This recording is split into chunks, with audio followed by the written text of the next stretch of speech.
IAS की तैयारी कर रहे मेरे dear friends, sisters, brothers and my dear family, एक बिहारी सब पे भारी परिवार में यूपीएससी सिविल सर्विस एग्जामिनेशन के honest and successful exam based preparation के लिए जो हमने मैराथन क्लास शुरू की है, उनके इकोनॉमिक्स क्लास में मैं आपका वेलकम करता हूँ। फ्रेंड्स, इससे पहले कि हम लोग क्लास की शुरुआत करें, मेरे कुछ क्वेश्चंस हैं आपसे। क्या आपने यूपीएससी प्रीलिम्स के इकोनॉमिक्स के प्रीवियस ईयर्स के क्वेश्चंस देखे हैं, उन्हें एनालाइज किया है? क्या आपको उन्हें सॉल्व करने में प्रॉब्लम का सामना करना पड़ा है? प्लस क्या आपको जिस तरीके से क्वेश्चन सेट किए जाते हैं, उनके ऑप्शंस कहीं भी बुक्स में मिले हैं? अगर इन प्रॉब्लम्स को आपने फेस किया है, तो उसके पीछे एक रहस्य है। क्या आप उस रहस्य को जानते हैं? इकोनॉमिक्स की मैं बात करूं, तो इसके जो क्वेश्चंस हैं, मैं कई बार इस पर बात कर भी चुका हूं कि वो कंप्लीटली एप्लीकेशन बेस्ड पूछे जाते हैं, कि वो जो आपने पढ़ा है, उसका एक अदर फॉर्म, कि रियल लाइफ में आप उसे अप्लाई कैसे कर रहे हैं, मीन्स नॉलेज का एप्लीकेशन। वहाँ से यूपीएससी क्वेश्चन सेट करता है, क्योंकि एज अ सिविल सर्वेंट आपको आगे जाके अपने नॉलेज का एप्लीकेशन ही करना है लोगों के वेलफेयर के लिए। तो जो क्वेश्चंस, वो जो एग्जामिनेशन लेता है, उसकी टेस्टिंग वो इसी आधार पर करता है। समझने के कई तरीके हो सकते हैं। अब देखिए, मैंने ये बात क्यों कही। इकोनॉमिक्स के अगर आप क्वेश्चन देखेंगे, तो उन्हें सॉल्व करने के लिए आपको जिस चीज़ की ज़रूरत पड़ेगी, वो है इकोनॉमिक्स की डीपर अंडरस्टैंडिंग। और समझने के कई तरीके हो सकते हैं, अंडरस्टैंड करने के कई वे हो सकते हैं। एक तो यही कि आप चीज़ों को पढ़िए और उनके मीनिंग जो होते हैं सरफेस लेवल पर, उन्हें समझ लीजिए, या फिर उसे गहरे ही समझिए, लेकिन प्लेन तरीके से, जैसे चीज़ें दी गई हैं उस तरीके से जो बुक्स में है। एक और तरीका हो सकता है कि अगर आप उसको अप्लाई करेंगे, तो जहाँ आप पाते हैं कि जो चीज़ें आपने पढ़ी हैं, समझी हैं, वो आप भूल जाते हैं, बार-बार रिवीजन आपको करना पड़ता है, ऐसी प्रॉब्लम्स नहीं आएँगी। वो क्या तरीका है? अब देखिए, आप फ़िल्म्स देखते होंगे, तो मुझे बताइए कि अगर आप कोई फ़िल्म देखते हैं, अगर उसकी कहानी अच्छी है, तो क्या आप उसे तुरंत भूल जाते हैं? या कि कितने लंबे समय तक वो आपको याद रहता है? या मैं यूँ कहूँ कि कितना भी टाइम हो जाए, काफ़ी सारी यादें आपको उस फ़िल्म की याद रहती हैं। तो कुछ ऐसा पैटर्न क्या पढ़ाई में नहीं अपनाया जा सकता? फ़िल्म्स में क्या होती है? स्टोरीज़ होती हैं, विजुअल्स होते हैं अच्छे-अच्छे। तो क्या कुछ ऐसा किया जाए सब्जेक्ट्स को लेकर के उसको स्टोरी फॉर्म में समझा जाए, या मैं यूँ कहूँ जो बातें हैं, उसमें कोई स्टोरी को शामिल कर दिया जाए कि वो चीज़ें हम इकोनॉमिक टर्म्स में भी समझ जाएँ, सब्जेक्टिव टर्म्स में भी समझ जाएँ, प्लस उस कहानी के माध्यम से वो चीज़ें याद भी रहे, जिस तरीके से होनी चाहिए बातें। अगर इस तरीके से आप समझते हैं, तो कभी नहीं भूलेंगे, प्लस वो इस तरीके से आपके अंदर समा जाएँगी कि कैसा भी क्वेश्चन आए, आप उसे कहीं न कहीं से ढूँढ के निकाल लेंगे कि इसका आंसर क्या होगा, कैसे पहुँचा जाए वहाँ तक। फ्रेंड्स, आइए अब क्लास की शुरुआत करते हैं। अभी हम लोग मनी एंड बैंकिंग चैप्टर के ऊपर बातें कर रहे हैं, और उसका जो टॉपिक है बॉन्ड्स, उसके ऊपर बातें कर रहे हैं। पिछले 2 क्लासेस से हम बॉन्ड्स पर बातें कर रहे हैं, आज उसका आखिरी क्लास होगा। बॉन्ड्स के जो बचे हुए फीचर्स हैं, उन पर बातें करेंगे। आइए फ्रेंड्स, शुरू करते हैं। बॉन्ड्स के आज के टॉपिक को समझने के लिए मैंने एक स्टोरी सोची है, उस आधार पर आज समझा जाए, कुछ न्यू करके देखा जाए कि क्या ये बेटर वे हो सकता है। और मैंने जो चुना है वो है ओल्ड वर्सेस यंग। यहाँ पे जो चीज़ें वो आएँगी गवर्नमेंट वर्सेस पीपल, उसी को मैं थोड़े अलग तरीके से लूँगा। आइए बातें शुरू करते हैं, आप समझने की कोशिश कीजिए। बॉन्ड्स के फीचर्स की जब मैंने बात करने की शुरुआत की थी, जो पहला फीचर मैंने आपको बताया था वो ये था कि price of a bond is inversely related to the market rate of interest. फिर आप सोचेंगे कि मैंने इसको वापस से क्यों लिखा है। दरअसल बॉन्ड्स के जितने भी फीचर्स हैं, उन्हें समझने के लिए इस फीचर की ज़रूरत पड़ती है। इसके बिना बाकी फीचर्स को नहीं समझ सकते। इसलिए पिछले क्लास में भी आपको याद होगा कि पहले मैंने आपको इस फीचर की याद दिलाई थी। यहाँ मैंने फिर से उसको लिख दिया है। इसकी मदद से ही ये जो 2 बचे हुए फीचर्स हैं, इनको हम समझेंगे। अब देखिए क्या है कि price of a bond is inversely related to the market rate of interest. कि मार्केट में रेट ऑफ इंटरेस्ट जितना ज़्यादा होगा, बॉन्ड का प्राइस उतना कम होगा। अगर मार्केट रेट ऑफ इंटरेस्ट कम है तो बॉन्ड का प्राइस ज़्यादा होगा। ये इन्वर्स रिलेशन हुआ। एक कम तो दूसरा ज़्यादा, दूसरा कम तो पहला ज़्यादा। इस तरीके से अब बॉन्ड्स कौन जारी करते हैं? मान लेते हैं गवर्नमेंट भी जारी करती है, कॉरपोरेशंस भी जारी करते हैं। तो गवर्नमेंट ने बॉन्ड्स जारी किए। अब गवर्नमेंट तो अब गवर्नमेंट में मान लेते हैं कि बुड्ढों की कैटेगरी है कि नेताजी लोगों ने बॉन्ड जारी कर दिया। उनको जो लोगों से उन्होंने वादे किए हैं बहुत सारे भर-भर के, पूरा तो कहियो करते नहीं हैं, तइयो भर-भर के वादे कर लिए हैं, उन्हें पूरा करना है। तो बॉन्ड जारी किए। अब बोलते क्या हैं कि देखो, बॉन्ड हम जारी कर रहे हैं, तुम लोग खरीदोगे, उस पर हम इंटरेस्ट देंगे।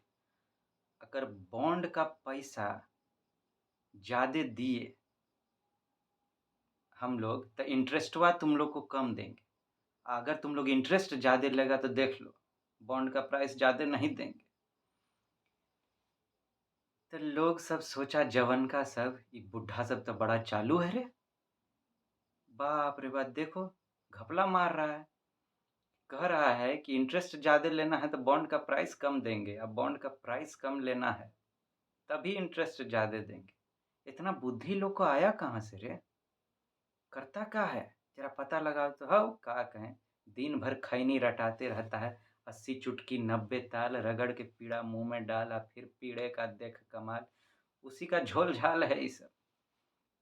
अरे बाप रे, ऐसा? हाँ, ओ, तो किया कहा जाए, हम लोग भी कुछ तिगड़म लगाते हैं। अब देखिए तिगड़म का लगाया जवन का सा। Speculative demand for money is inversely related to the rate of interest। अब देखिए स्पेकुलेटिव का मतलब हम आपको समझाए थे क्या? कि अनुमान लगाना, चिंतन करना, सपोज करना। ठीक, अनुमान पकड़ के चलेंगे हम लोग। अनुमान लगाना कह रहा है कि अनुमान की डिमांड फॉर मनी जो है वो क्या होगा? रेट ऑफ इंटरेस्ट का इन्वर्स होगा। मतलब अगर वो बुढ़वा लोग इंटरेस्ट मान लेते हैं कि ज़्यादा दे रहा है, तो ठीक, पता चला जवन का सबको, रे इंटरेस्ट बहुत बढ़ा के दे रहा है, ससुरा इंटरेस्ट बढ़ा के दे रहा है, बढ़ा हुआ इंटरेस्ट है। मतलब आगे जाके इंटरेस्ट पक्का है कि घटेगा। काहे कि इंटरेस्ट अगर ज़्यादा रहा तो इन्फ्लेशन मार्केट में बढ़ जाएगा। इन्फ्लेशन को कंट्रोल करने के लिए फिर आरबीआई जो है कुछ ना कुछ करेगी। तो ऐसा करो कि इंटरेस्ट बढ़ा हुआ है अभी, देखो इन्फ्लेशन को कंट्रोल करने के लिए आरबीआई इंटरेस्ट बढ़ा रखी है। आई लोग उसको फॉलो कर रहा है बुढ़ा सब। पक्का है कि इंटरेस्ट रेट घटेगा आगे जाके। इंटरेस्ट रेट घटेगा ना, तो बॉन्ड का हम लोग को ज़्यादा कीमत मिलेगा। काहे कि दोनों में इन्वर्स रिलेशन है। ऐसा करो, ससुरा बॉन्ड सबको ही अभी पकड़ के रखो। काहे कि इंटरेस्ट बढ़ा हुआ है, बॉन्ड पकड़ के रखो, ताकि जहाँ इंटरेस्ट गिरे, अब बॉन्ड का ज़्यादा पैसा मिलेगा, तो उस समय में बॉन्डवा सब बेच देंगे। सरकार से बेसी पैसा ले लेंगे। बुढ़ा सब बहुत चालू बनता है। तो अब देखिए इसमें होता क्या है कि इंटरेस्ट रेट अगर ज़्यादा है, ठीक, तो आगे जाके गिरेगा, इस पर हम बात कर चुके हैं। गिरेगा उसका कॉन्सेप्ट पे हम बात किए हैं, इन्फ्लेशन को लेकर। इंटरेस्ट रेट अगर ज़्यादा है तो आगे चल के लोग सोचते हैं कि गिरेगा और अगर गिरेगा तो बॉन्ड का कीमत बढ़ेगा। अब बॉन्ड का कीमत अगर बढ़ेगा, तो अभी अगर लोगों के पास बॉन्ड है और उनको पता है कि आगे बॉन्ड का कीमत बढ़ने वाला है, तो क्या करेंगे?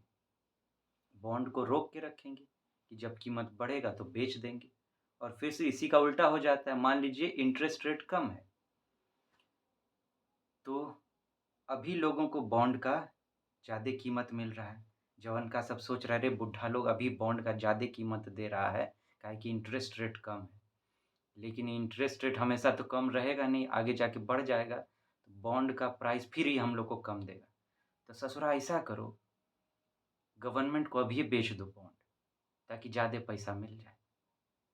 ये लोग बहुत 80 चुटकी 90 ताल कर रहा है, बुड्ढा सब बहुत दिमाग लगा रहा है। हम लोग भी इसी के चाल में इसको फँसाएँगे। जब हम लोग को ज़्यादा पैसा मिलेगा तब ये बेच डालेंगे और जब नहीं मिलेगा तो पकड़ के रखे रहेंगे। ये चक्कर चलता है। तो ये इसकी बात है। अब इसको देख ज़रा समझने की कोशिश करते हैं। If supply of money in the economy increases and people purchase bonds with this extra money, demand for bonds will go up, bond prices will rise and the rate of interest will decline.